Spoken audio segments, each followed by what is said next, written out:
अस्सलाम वालेकुम grade 5। I am Saba Ejaz, your science teacher, और हम कर रहे हैं आपकी बुक का chapter number 12, the solar system. Let's go to the board. Alright, so far in chapter number 12 हम डिस्कस कर चुके हैं सन के बारे में and the different planets that roam around in the orbit of the sun. आज हम उनमें से कुछ और प्लैनेट्स के बारे में बात करने वाले हैं, क्योंकि पिछले लेसन में हमने कवर तो काफी कर लिया था, but we still hadn't talked about all the 8 planets that exist in our solar system. Important reminder ये है कि सिर्फ हमारा सोलर सिस्टम ही नहीं है, दुनिया में कई सारे सोलर सिस्टम्स हैं, उन सब के अपने इंडिपेंडेंट सन्स हैं जिनकी बेसिस पे वो फंक्शन करते हैं। लेकिन हम अपने सोलर सिस्टम के बारे में पढ़ रहे हैं जिसमें mainly the sun is the centre और उसके इर्द गिर्द क्या हो रहा है, 8 डिफरेंट प्लैनेट्स ऑर्बिट कर रहे हैं। आज हम पढ़ेंगे आखिरी 2 प्लैनेट्स के बारे में, because so far we have already discussed about the 6 planets in our solar system. तो आए पढ़ते हैं आज के प्लैनेट्स के बारे में। सबसे पहले we are talking about Uranus. Let's read what Uranus is like. Lies on its side as it orbits the sun. Uranus जो है अपनी साइड पे थोड़ा सा लेटा हुआ गिरा हुआ होता है while it orbits the sun। आगे उसकी रीजंस क्या बताएंगे है? कहते हैं कि शायद उसकी कोलिजन हुई थी किसी और प्लैनेट लाइक बॉडी के साथ, यानी किसी और प्लैनेट के साथ वो टकरा गया था, जिसकी वजह से वो थोड़ा सा टिल्ट हो गया था और अब वो सूरज के इर्द गिर्द उसी तरह रोटेट करता है। जो वर्ड ऑर्बिट होता है उसका मतलब ही ये होता है कि किसी प्लैनेट का जर्नी अराउंड द सन, जो पूरा एक सर्कल वो काटता है सूरज के गिर्द, उसको हम ऑर्बिट कहते हैं। और हम यहाँ पर क्या कह रहे हैं, हम कह रहे हैं कि यूरेनस टिल्ट होकर सूरज के गिर्द चक्कर काटता है और उसकी प्रोबेबली यही वजह है कि या तो उसकी कोलिजन हुई थी किसी और प्लैनेट के साथ और वो थोड़ा सा शिफ्ट हो गया था टुवर्ड्स इट्स साइड, या फिर मून लीविंग ग्रेविटेशनल पुल। इसका क्या मतलब है? इसका मतलब है कि कोई मून था जो उसकी ग्रेविटेशनल पुल से बाहर चला गया। इसका क्या मतलब होता है कि जाए यूरेनस की जो ग्रेविटेशनल फोर्स थी, जैसे कि हमने बात की थी कि अर्थ में फोर्स ऑफ ग्रेविटी होती है, उसने अट्रैक्ट किया हुआ हर चीज को अपनी तरफ। तो यूरेनस में एक से ज्यादा मून्स थे और उनमें से एक कोई जो था, it left the gravitational pull of Uranus. वो यूरेनस से बाहर चला गया और उसने बाहर जाते हुए जब ग्रेविटेशनल फोर्स को रिपेल किया तो क्या हुआ, यूरेनस थोड़ा सा लेफ्ट की तरफ को टिल्ट हो गया। That's why it keeps on lying on its side while it orbits around the sun. Coldest surface temperature. So apart from being tilted to its side, उसमें दूसरी बात क्या है कि वो सबसे ज्यादा कोल्ड टेम्परेचर वाला प्लैनेट है। तो उसका जो सरफेस टेम्परेचर हमने अर्थ से रिकॉर्ड किया है वो सबसे ज्यादा ठंडा है in comparison to all the other 7 planets. So 2 important things about Uranus here are what? पहला ये कि वो अपनी लेफ्ट साइड पे थोड़ा सा टिल्ट होके सूरज के इर्द-गिर्द ऑर्बिट करता है, और दूसरी बात ये कि it has the coldest surface temperature. Now will get to the facts and figures about Uranus. About Uranus, सबसे पहले 2.5 billion kilometers from Earth, again a very large distance from the surface of the Earth, और उसके बाद सूरज से वो उससे भी ज्यादा दूर है। 2.875 billion kilometers from the Sun, 51,200 kilometers in diameter. So it's also very huge, not as huge as Jupiter या Saturn, क्योंकि वो तकरीबन 1 lakh से भी ऊपर थे, like a very high size and diameter. But over here we have 51,200, which is also a big diameter for a planet. So we can say that Uranus is one of the bigger planets also. -220 degrees surface temperature. अब हम कह रहे हैं कि इसका जो temperature हमने कहा है, surface temperature is the coldest, and that is why यहाँ पर नंबर से भी आप देख सकते हो -220 degrees, 0 से नीचे 220 तक जाता है। अभी तक जो हमने coldest टेम्परेचर पढ़ा था वो हमने पढ़ा था Saturn का, which was -180 degrees, but over here what do we have? -220 degrees centigrade. So that shows this is why Uranus is one of the coldest, in fact the coldest planet amongst all other planets. आइए अब हम next board की तरफ चलते हैं। Over here we have some more information about Uranus, जो कि हम पढ़ लेते हैं।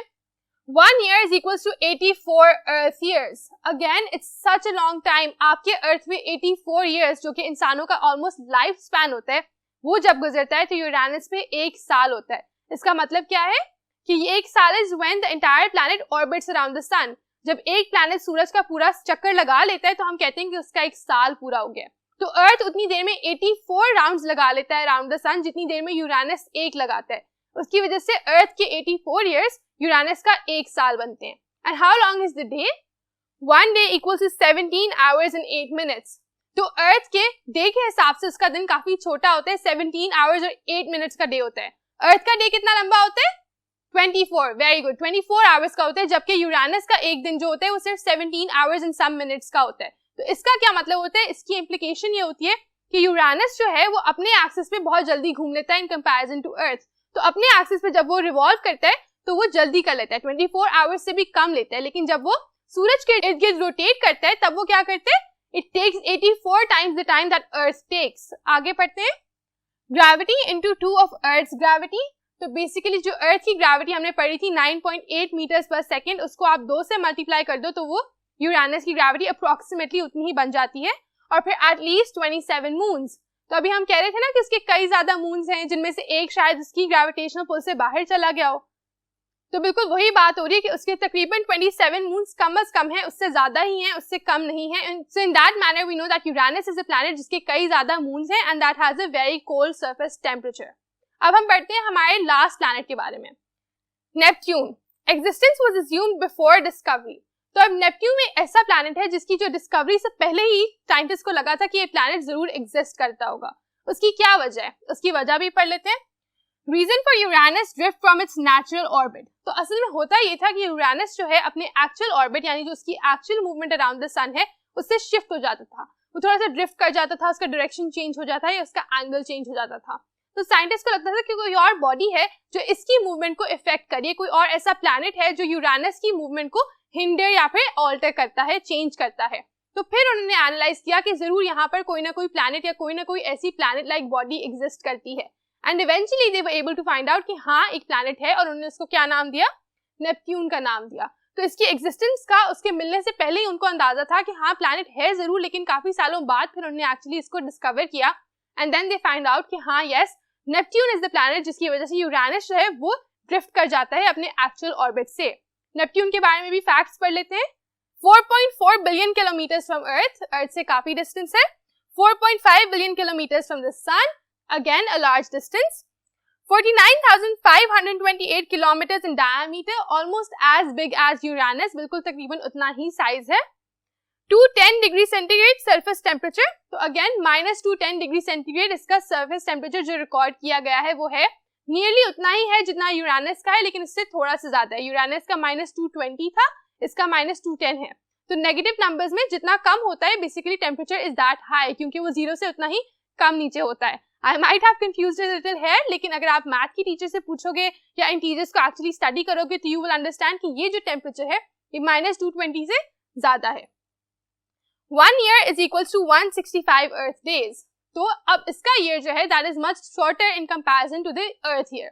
अर्थ का ईयर 365 डेज का होता है, लेकिन नेपट्यून का एक साल 165 डेज, यानी अर्थ में तब आधा साल हुआ होता है जब नेपट्यून पे पूरा साल हो जाता है. यानी नेपट्यून जो है सन को ऑर्बिट कर लेता है in almost half an year, जबकि अर्थ को जितना टाइम लगता है उससे आधा नेपट्यून को लगता है. एक दिन 16 hours and 7 minutes का होता है. फिर से अर्थ की निस्बत इसका दिन काफी छोटा होता है. अर्थ का 24 hours का होता है, इसका पूरा डे ही 16 hours का होता है. Let's move ahead now. We are still talking about Neptune. तो आगे देखते हैं. Gravity into 2 of earth's gravity. Again gravity double है अर्थ की ग्रेविटेशनल फोर्स से. At least 13 moons. तो यूरेनस के तकरीबन 27 मून्स थे और नेपट्यून के कितने, अप्रोक्सीमेटली 13 मून्स और उससे ज्यादा ही. So that marks the end of our studying about our planets. हमने 8 planets को डिस्कस कर लिया है, उनके डायमीटर्स को, उनके डिस्टेंस फ्रॉम द अर्थ, उनका डिस्टेंस फ्रॉम द सन, हर बात हम 8 प्लैनेट्स के बारे में कर चुके हैं. आपके लिए इंपॉर्टेंट ये है आप इन सबके डिस्टिंग्विशिंग फीचर्स को और याद रखें कि सबसे कोल्डेस्ट कौन सा है, हॉटेस्ट कौन सा है, क्लोजेस्ट टू द सन कौन सा है, फारदेस्ट टू द सन कौन सा है. And before we end this lesson हम थोड़ी सी और बात कर लेते हैं about some interesting facts about planets. अब हम बात कर रहे हैं ड्वार्फ प्लैनेट के बारे में. आपका मुझे नहीं पता but while I was growing up हम हमेशा सुनते थे कि एक्चुअली 9 प्लैनेट्स होते हैं, और इसमें मुझे बाद में बहुत कंफ्यूजन हुई जब हमने पढ़ा कि अब 8 प्लैनेट्स हो गए. उसकी रीजन ये है कि पहले हम कहते थे कि Pluto is the 9th planet, but as we grew older it turned out कि साइंटिस्ट ने कहा कि नहीं, Pluto is not a planet. उसकी वजह क्या लिखी हुई है? Pluto is now called a dwarf planet because it is small. वो बहुत छोटा है, 2300 किलोमीटर तकरीबन उसका डायमीटर है. There are many same size bodies. Pluto जैसी उनको कई और बॉडीज भी मिली और उन्होंने देखा कि हाँ ये उसी साइज की है, उसी तरह की है और उसके आसपास है. तो इसका मतलब ये नहीं कि वो सब प्लैनेट्स हैं, these are some other entities. हम इनको प्लैनेट्स के अंदर क्वालिफाई नहीं करेंगे.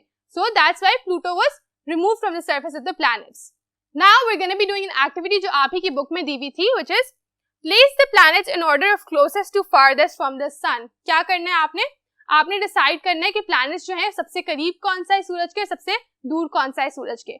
इसका तरीका क्या है कि आप अपनी बुक को खोलोगे, आप सबके डिस्टेंसेस को देखोगे और आप देखोगे कि सबसे कम डिस्टेंस ऑफ द सन किसका है और सबसे ज्यादा डिस्टेंस फ्रॉम द सन किसका है।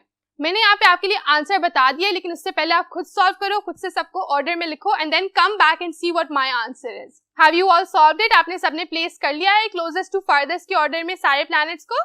आई होप यू हैव। तो अब मैं भी आपको आंसर बता देती हूँ। सबसे क्लोजेस्ट टू द सन है मर्क्यूरी 58 मिलियन किलोमीटर्स पे। और अब हम आगे देख लेते हैं। मर्क्यूरी के बाद वी हैव वीनस, जो कि कितनी दूर है? 108 million kilometres, still very far. उसके बाद है अर्थ 150 मिलियन किलोमीटर्स पे, मार्स 228 मिलियन किलोमीटर्स पे, जुपिटर 778 मिलियन किलोमीटर्स पे, Saturn 1.4 billion kilometres. Now we have shifted to billion instead of millions. Saturn is 1.4 billion, Uranus is 2.875, तो देखिए 1.4 से हम 2.875 पे चले गए, and Neptune is the farthest 4.5 billion kilometers. So this is the order in which planets are ranked from closest to farthest from the sun. That will be it for the activity. What do we have left now? We have this very short exercise left also from your book, जो कि है in your notebook के questions. आए पढ़ लेते हैं। सबसे पहले है What are planets? Very simple. Planets क्या होते हैं?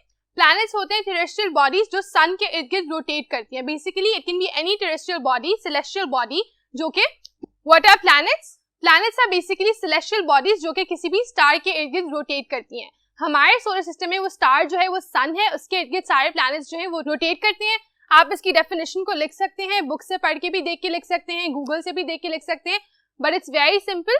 ऑल द सेलेस्टियल बॉडीज, यानी वो बॉडीज जो स्पेस में एग्जिस्ट करती हैं, जो किसी भी स्टार के इर्द गिर्द घूमती हैं, आर प्लैनेट्स। और उसके बाद दूसरा क्वेश्चन है what is a dwarf planet? We just talked about it.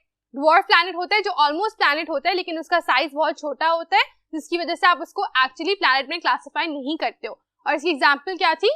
Pluto. And then last question is what is the asteroid belt?